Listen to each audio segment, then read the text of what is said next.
Peace. Welcome back to the Voices of Reason show. I'm your host, Skilo Slim, and today we got an Omaha legend, a brother who inspired me in many ways in the building, my brother Toot. What's up, sir? What's up, brother? How you doing, man? I'm all right, What's bro. going on, man? Appreciate it. Man, I'm good. I appreciate you, man, taking out your time, man, to come up here with us, man. No doubt, no doubt. It's all good. That's how we Straight do. up, man. Hey, man, why don't you give the people, man, who might not know, you know what I'm saying, a little bit of background about you. Well, I'm Toot, the rapper, singer, writer, producer, showman, most importantly. But I've been doing this since I was, professionally, since I was 16. Everybody thought I was older because I was out with the big boys, you know. Got signed when I was 18 to a label in New Orleans called Utopia Entertainment. And I was down in New Orleans from 18 to like 20. And then came back home, started my own thing with my family. We had our own record label, which is my cousin's record label. It was called Greyside Records. And I came out with my second album with them, and then I did my own thing. And I'm still on my own now, so, just been doing my thing, you know, over the years. So my last project I dropped in 2007, and then the game just changed, you know, to digital world, no CDs, no nothing. See, I came out when it was still cassettes in the rides, you know. Hey, and I missed that. I missed those. You know what I mean? Man. But that's who I am. I did every talent show around here, every talent show. But see, that's when talent shows was the lick. See, now they don't do no talent shows. It's all just, they don't do them the right way to me. So it's more like, I did every talent show, CW shows. And was always the boxing club, you know, he always had an outlet in the audience for the young artists, and we had a place to do our thing. I created my own shows, did most of the promoters then I was highly sought after to do all the shows because I gave a show, you know, from dancers to the lights. Yeah, I've seen it before. Yeah, you know what I mean? Yeah. So I've given the show, you know, so that I just love doing this, right. You know, and I've been doing it since I could do it. You know, I started in church like most musicians around here, they started in church. Right. Guarantee you. Yeah, that's a fact. You know, they've learned everything at church. I learned, you know, because my mom is a minister of music at the church I grew up in, and she was like, you got to make me believe it. So she showed me how to perform. Right. You know, when I sang a song, she'd tell me, you got to make me believe it. Them words is real, you know, so that opened me up to a whole, you know, a new world. Like, okay, so basically this isn't an act, this is giving off real, you know, words have power, so I was giving off real energy, you know, and I learned that early. Right. You know, but you know, that's where I come from, and that's why I did the things I done in the game, and that's how I stay, you know, relevant, is because I like to do things that's gonna last. You know, so, you know, and I don't toot my own horn, I don't like to, but, you know, people still talk about my first album. You know, then there's people that talk about my second album. Then there are the people that did hear my third album, because I only sold 2,000 copies of it, because that's all I ordered. Right. And I had to take, you know, I'll get into that in a second. I had to stop at that time, but everything, those that heard it, they had named certain songs, and them was the songs I wrote to last, you know what I'm saying? Right. That, like, I tried to think years ahead when I was writing them, like, so that way they can live. You know what I mean? So, you know, because music live, you know. So this is what I do, you know. This is what I do, you know, so. So let me ask you this, man, because you said you were 16, and you're right, I did think you was older. Yeah. You know what I'm saying? Because I was probably in junior high, I think, when your first album came out. My first album came out when I was 18. Yeah. So, okay, because I remember in those days, man, everybody was rapping. Yep.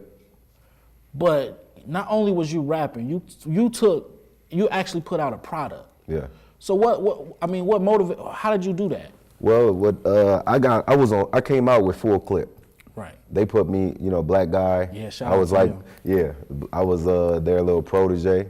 They had a couple other young proteges, and but I was like, you know, back then it was a friendly competition. It was like, I'm gonna be that guy, you know what I mean? I'm gonna be the coming out next. I'm coming out next. You know, you wanted to give that, I wanted to give that full energy of, y'all put me out next, you know, because they had Playhouse Records, you know, Big Key, rest in peace. And so I was always trying to prove, that I'm worthy for you to put your money behind and, put out. But it just so happened is, I came out on that Black Guy album, Do or Die, Do or Die. Why do we gotta be this way? THG. And that's Kenton and Lil Curse from Drama Life. They wrote that hook. Okay. You know what I'm saying? So I was like, man, let me took that hook and I put it on Black Guy. I was like, let me take that hook and put it on there because we wasn't doing nothing with it. Right. We didn't even have a song to it. It was just, something we used to always say as the crew, So I took that and put it on Black Guy album and wrote my verse. And he was like, man, we got to put that on now. So that was always one of the songs everybody was bumping, So that put our stamp.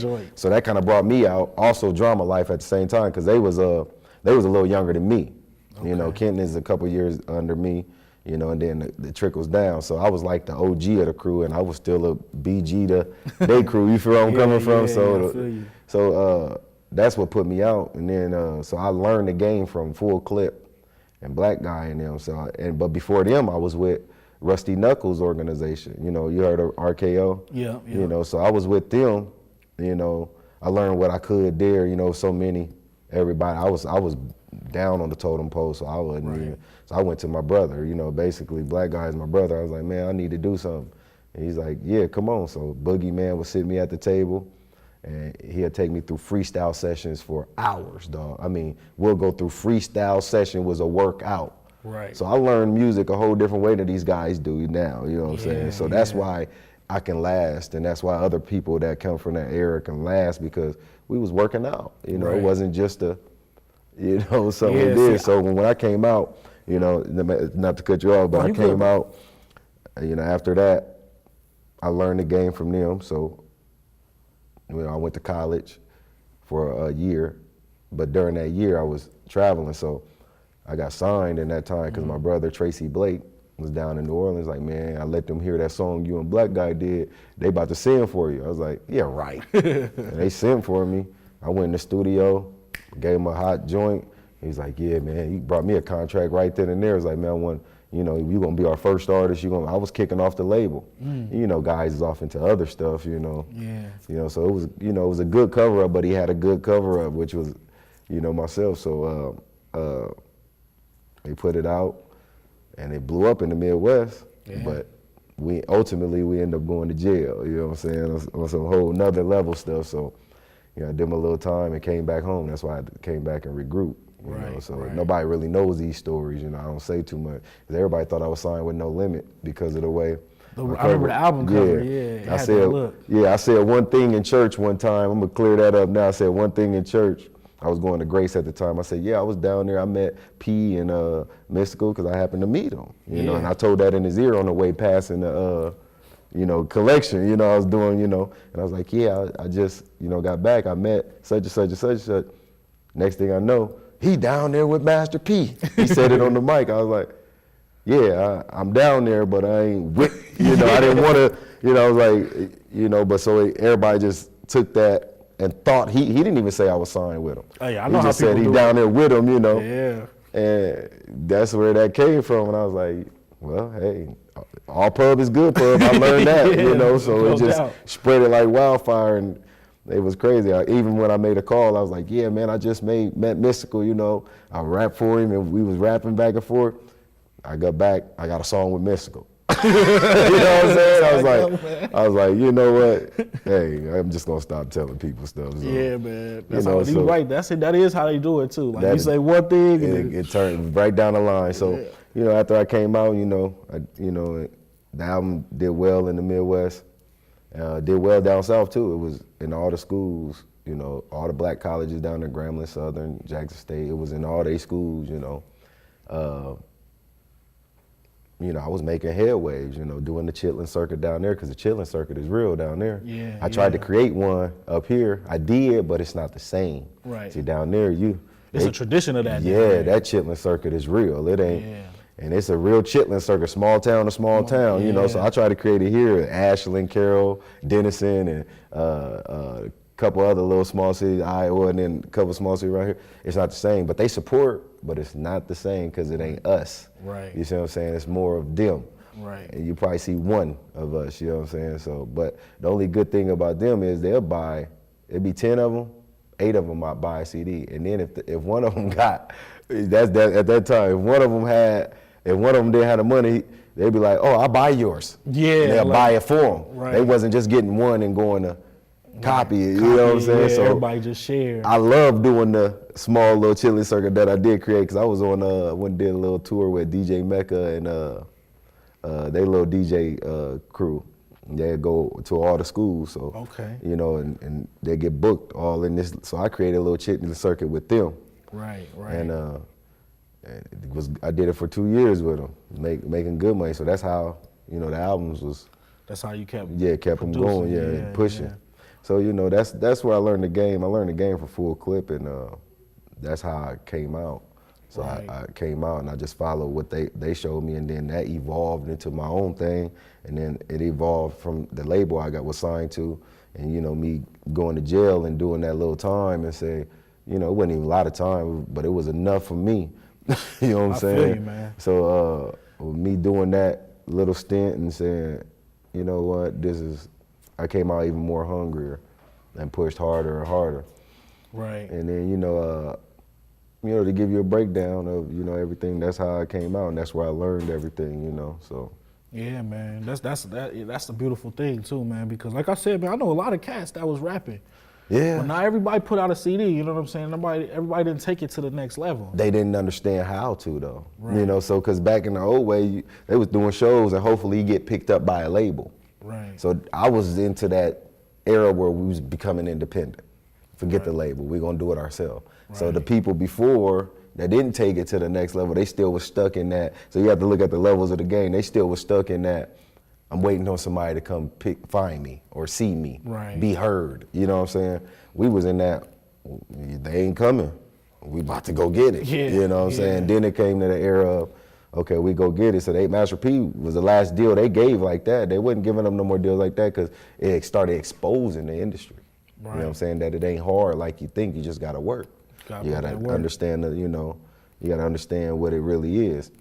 And so after Master P's deal, really, it started transitioning to the independent.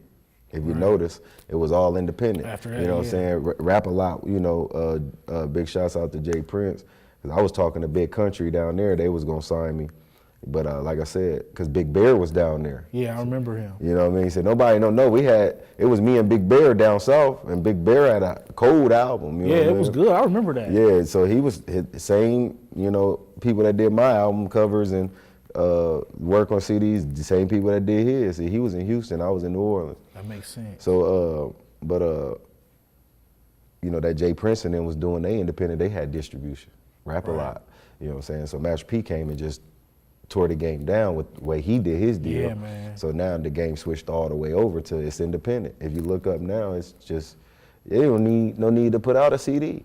Right. That's why in 2012 and 11 and 13, I just did videos. I was like, I'm gonna just do a video single and you know what I'm saying? Single. Yeah, so that's what I was doing. Like I transitioned to it, like ain't no need to keep. Right, and that's what had you transition to now? Yeah, it transitioned me to all the way to now because ain't no out the trunk. People ain't buying CDs like that no more. Yeah. You know, they're almost out of style, but the only thing is the CD is still digital. So, and we're in a digital age, so CDs won't die. It's just who going to get it unless that's your favorite artist. Right. Other than that, we on Bluetooth, music, and you know what I'm saying, right? iTunes. Yeah. I don't even play no CD in my car unless it's some stuff that I just really want to hear that whole album of. Right. Or 9 times out of 10, you can go to YouTube, press it in, and you can listen to the whole album. Yeah. So everything's now digital, so ain't no need for me to, go and put out CDs, burn CDs, and throw them out in crowds no more. Go download it. I'm about to, create this show, sell merchandise, and I probably have some small hard copies, but it won't be like it was. Like I used to go all out on my CDs, make sure it was presentable. You know what I'm saying? Yeah, and it was too. It looked real professional. Right. I didn't like that, slide the cover in, burn your CD. I didn't like it because I didn't come from that. I came from a different class where it's like it has to look the part, and then the music has to be the part, and then you got to perform the part. So working on them aspects. But like I said, everything done changed now, so you just made it easy for me. Yeah. You know what I'm saying? You just made it much easier, because now I ain't got to do that cost. I can put all that cost into the media streaming and promoting, you know, what it is that is going to be done. So, yeah, that's why I transitioned into this now. Right, right. So what's the movement now that you got going? The movement is, I got something to say. Love, lift, and support. You know, it started after my wife died. You know, My condolences, man. Thank you. Something just clicked in me, you know. So it clicked in me because, you know, she was my backbone. She was my model in my videos. She was my go-to. So it just clicked on me, you know, because she had died of cancer. And I learned a whole lot taking care of her. That's why I slowed all the way down from 2007 until, you know, even did some videos while, you know, we were married.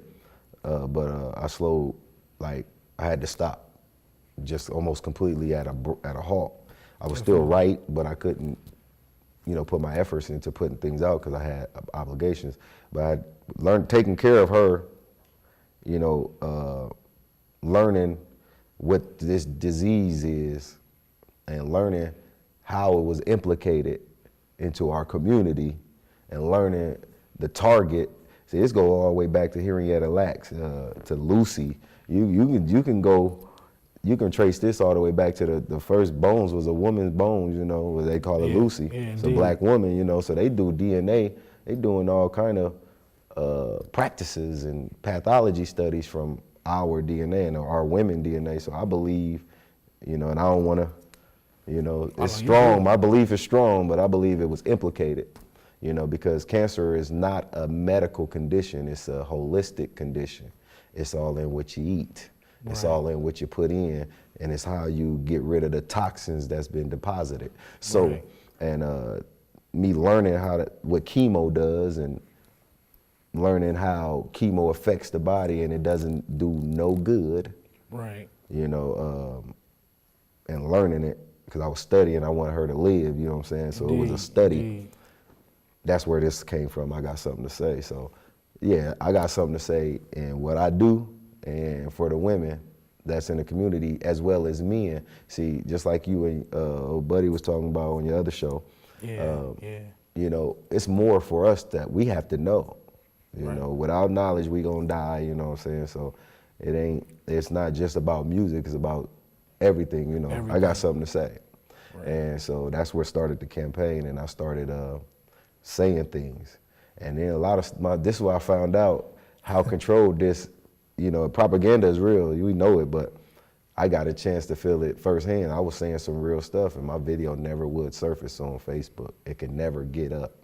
I could put some lollygag up right after that, and it'll get popped right up. Yeah. They'll upload it real quick. But what I was talking about and how to cleanse the body and how to, you know, and do all that, it took like a week to get uploaded. Then it was kind of always messed up. So I said, okay, I get what's happening, you know what I mean? So my campaign became, I got something to say. Right. And I already know the powers that be that's invisible to our eye is out there watching in a lot of ways and don't want it to be said too much, you know? That seemed like a obvious thing. Right. You know, that is, you gotta tread lightly to get to where you wanna go. Exactly, so I put certain messages in songs, but I can't overwhelm them because they're not ready to eat that. A lot of people, you know, we have a lot to say, but, you know, I want to be conscious. I want to rap consciously and stay conscious, but who wants to hear that? Because they can't take it. You see what I'm saying? They can't take all that information at once, you know, when they want to do this. Right. So you got to just drop them little spoonfuls of information, and then when they like something clicking them or something, they read something, that's when it'll get turned on, you know what I'm saying? Like, everybody got their own time. Right, you know what I mean, that awakening. But, you know, everybody do have their own time of waking up, but you can't, sometimes you got to slap them. Sometimes, you know, so I got one slap song around, you know, I'll slap the mess out of you real quick, boom, like make you think. They're like, dang, that was real. And then I go right back to the program because I can't keep smacking you because what's gonna happen? You're gonna swing back. You know what I'm saying? Yeah. So it's like bang, okay, and then let you see. Right. But see, to me, that's that real hip hop though. Right. You know what I'm saying? We can dance, we gonna party, we gonna talk about this real stuff. You know what I'm saying? You gonna laugh, you gonna cry, you gonna have exactly. a good time. It's a roller coaster, see, because we rapping. Right. See, you know, we forget about what the word, like, you know, what the old folks, young fella, let me rap with you for a second. Right. It's a conversation. Exactly. So we took it from conversation to, this is what I don't like about the game now, is it's all turn up. Molly, pills, and teaching the kids all kind of stuff. So I watch my son, he 11, I'll be like, I just watch him. And the stuff he listened to. And what's relevant is the Gucci belt. You know what I'm saying? Ain't no information being passed to their brain, you know, but materialistic type things. And I'll just be like, they ain't telling you nothing. And my son be like, yeah, he is, listen, he said it, you know, because his mom, you know, his mom died. So if somebody said it in a song, his mom died, then he listening like, oh, he's saying something to me. But then, right after that sentence, like, my mom died, so I said, F it. Yeah. I'm about to get this bag and this, you know, shine up. And I was like, he ain't told you nothing else. He ain't even tell you how to get through that pain, son. Right. You know, and I break it down to him. I'm like, just watch. Right. Daddy is who he is. You just don't know. Exactly. You know, because all you seen me be is dad. Yeah, exactly. You know what I'm saying? And dad had to take care of mom, you know, so, you know, I talk to my son on that level like, you ain't getting the information you need. Because we got information through our music. You know, it heightened us. Right. And then even if it was, you know, that gangster song, you'll hear, you still get heightened. You'll get taught how to maneuver in the streets. You'll get taught how to maneuver out of the streets. You know what I mean? And that was the main thing, man. Like, you listen to like A-Ball, MJG, E40, all those guys at that time was talking about getting out of the game. Yeah. It wasn't encouraging you to stay in that. Stay in it. It's an in and out thing. Right. You know, so that's what they talking about now. It ain't no in and out. It's I'm gonna get the bag. It's just getting the bag and turn up and women this, women that. And, you know, just like our parents didn't really understand our music. I understand it because I do it, but then I say the only thing is just they don't pass the information that's needed. Right. Now there's some that is, but guess what? They smother them. Right. They keep them smothered. You got to go through, like, I'm tell you an artist I really like, Henny Savant.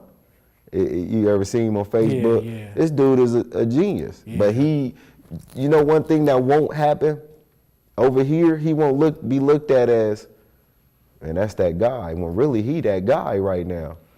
But overseas, he'll get that. Yeah. He gonna go get that. You know what I mean? Because they still on creativity and you know the art, the gift. Yeah, you're right about that. They about taking care of the gift. It ain't a gift no more, it's a hustle. So the dope game done turned into the music game. Right. That's all it is now. That's all it is. Yeah. Like everybody just trying to get that hit. Yeah. You know, and I'm a firm believer, man, and like we all like love music or whatever, but everybody's not meant to be a rapper, to be an MC, whatever. You gotta have something that you're talking about. Right.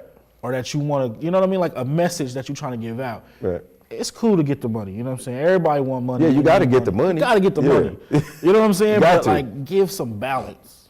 That's all what I be wanting. They don't got none. No. They don't got no balance, and you know that's another reason why my campaign is I got something to say, because in our rap community in Omaha, you know we trend followers a lot. Yeah. But we got a banging sound if everybody just look. Omaha got its own sound because our sound has been taken already.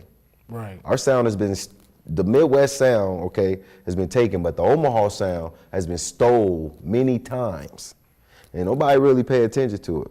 Right. Nobody pays attention to it. We was rapping and singing from day one. I was rapping and singing from day one. Yeah, that's how it's always been. Yeah, this is how it's always been here. And it was hard for you to get, I remember Universal, I had a deal on the table with Universal. They asked me, they said, this is when Nelly was, popping. It was like, what do you want to do, rap or sing? I was like, I want to do both. And, I don't want to do one without the other. I want to do both, and I want to do. Yeah, that's what make it funky. Right, I want to go from doing a street song in my element to I can go do a ballad right after that. But you have to know how to balance that out to be able to do that. They didn't know how to market that at the time. I'm like, you can market me anywhere. I told them just like this, said, you can market me in a church building. Right. You can market me on an R&B thing. You can market me in a hip hop show. You can market me. And you really can, though. Right, in every area. I said, I'm a basketball, bounce me in every arena, and you will have no problem. But they didn't know that because, you know, at that time they were so, you're a rapper, they won't put you in a box. Right. Now the box is open. Everybody can do what they want. Yeah. And because now the game is wide open, you know, so. And that's good and bad. Right, it is a good and a bad thing, but our sound has been taken. Yeah. Many a times.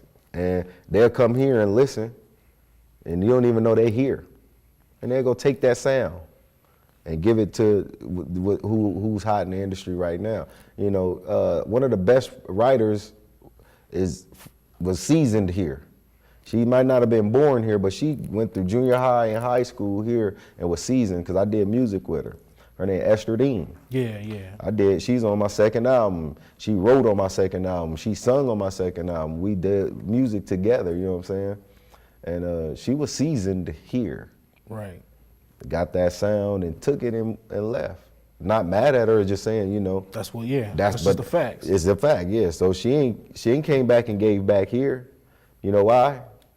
Because of, you know, what's happening in the game here. You know, the game is off. Right. You know, and everybody is the crab barrel mentality, you know. Yeah. Step up off of you, pull you down and pull myself up. It ain't no, okay, if you above me, I'm gonna push you up and then go like this, knowing that hand ain't gonna come back. That's called reciprocity. Right. I said it in one of my Facebook Live video. I got kind of little, you know, disgruntled. Yeah, I saw that. It's understandable though. Yeah. You know what I'm saying? But it's only so much time in the show. Yes, indeed. So I want to say once again, you know, you can reach out to us, keep the conversation going at the voicesofreasonshow.com. You know what I'm saying? Also our Facebook page. Y'all know how to get in touch with us. So with that, I'm going to say peace, and I'll see y'all next time.